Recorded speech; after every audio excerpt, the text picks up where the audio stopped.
ঢোলৰ মেইন বুল কেইটামান থাকে ন তো মেইন বুলখিনি হ'ল গ্ৰীণ খিট ডাং দাস আৰু লগতে ধিন্দু থাকে মানে মেইন বুল চাৰিটা বুলি কয় ধিন্দু থাকে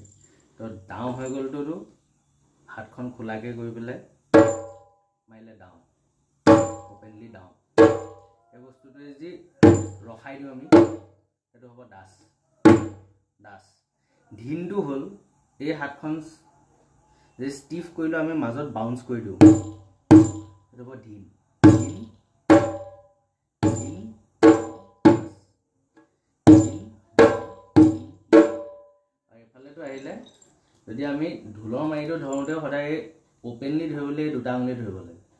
বেলেগ আৰু একো নালাগে এই দুটা আঙুলিয়ে ধৰিলে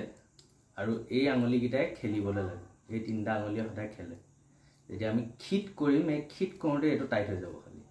ঘেন বজাওঁতে অপেনলি এই দুটা আঙুলিয়ে পৰিব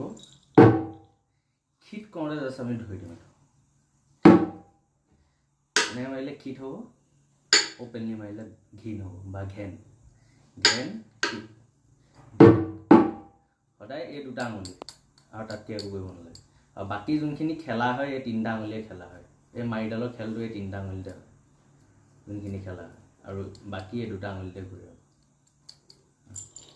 ঠিক হ'ব